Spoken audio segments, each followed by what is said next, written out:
And I wanted to just share a little bit about my journey with that. And, a lot of people look at me and don't have a clue. You look at people and you have no idea what their story is. Hello, Ira. Thank you for joining. You have no idea what their story is. And so this is a part of my journey that I took. My ex husband was HIV positive and diagnosed with AIDS in 2000. And so at the time, I knew that he had pneumonia. That was what I knew, and I also knew that he had was carrying that package as well, intuitively, because I'm intuitive Tammy, and I have been intuitive all my life, and so I pick up things and know. A lot of times we don't trust these things. We pick it up, we know, we see it, it shows up, the flashing lights come up, the flags, everything, but you don't see it, and so But anyway, I've been intuitive, so I knew. And he was sick for a couple of weeks, and I kept trying to, get him to go to the hospital. I don't know, y'all know how men can be, but I kept trying to get him to go to the hospital. Let's go to the hospital. Let's go to the urgent care. Let's go. I had made an appointment with the doctor, but he was so sick this particular night, and it actually ended up being a night I had gotten off of work. I worked as a nurse, and at the time, I was working at a hospital across town. And so I took him to a hospital across town, and I did that. I had strategic reasoning for doing that.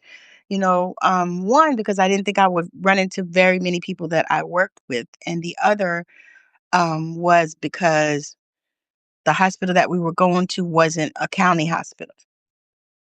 And so, and the other was because that hospital, usually you could get out of there in and out quick. That's usually the hospital that we went to if we had to go to emergency.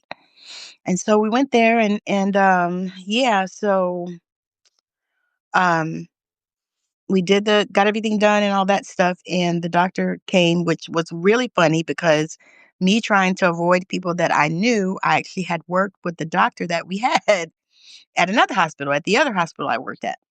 So anyway, he recognized me, of course, and so he was very careful with the words that he said, and so he came in the room, and we're in the little room, and he comes in and he says he's sitting in one corner, I'm sitting at one corner, and my ex-husband's sitting on the bed. And he says, he has pneumonia, and there are some things that I'm concerned about because it is a certain type of pneumonia. And he was talking around. My ex didn't know what he was talking about, but I knew exactly what he was saying.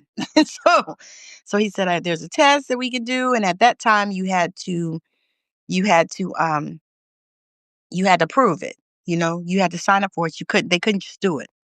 And so he said, "There's a test we can do." And I said, "Well, we have an appointment with our doctor." Because the other thing I thought about was the stigma.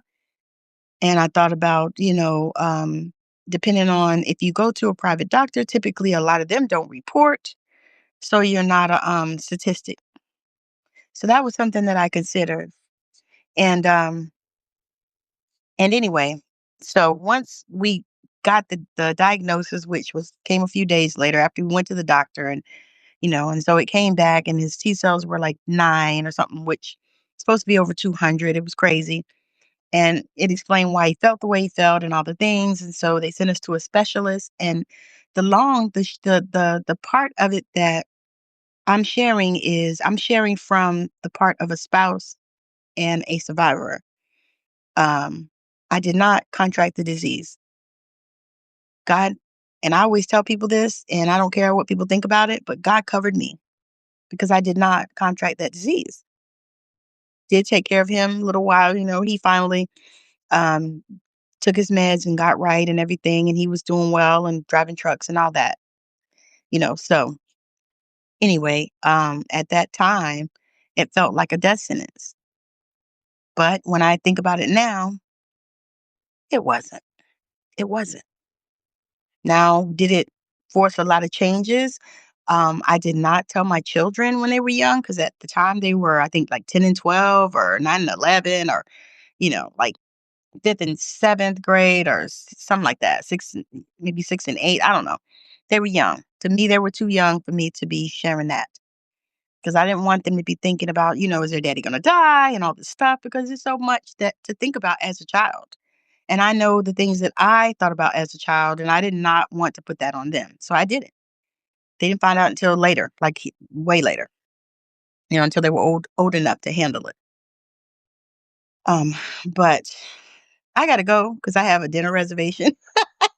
But I wanted to just come on here and just share this ahead of a World AIDS Day, and I'm going to be talking a little bit more about it just because I know that it's so important. I'm going to be sharing. I got a couple of posts already that I'm sharing about it because it really is. And I mean, you really need to know your numbers. You need to get tested. You need to be careful and prayerful, and you need to be particular about who it is that you sleep with. I mean, I'm just going to be quite honest. So, again, thank you for hanging out with me. I appreciate you, and thank you for your support. Thank you for subscribing. And I'll be back on again. Like I said, I'm going to talk a little bit more about this because I know that a lot of people are dealing with it. I actually took care of a beautiful lady that got it from her husband, and she actually died before he did. I don't know if he did or not, but I took care of her, and she died. And it was just the most heart wrenching thing. So, in a lot of ways, I was prepared because of the work that I did. Nice to meet you as well. Thank you. All right. So, anyway, gotta go. My husband's in the car waiting on me. I'll see you guys again tomorrow. Bye now.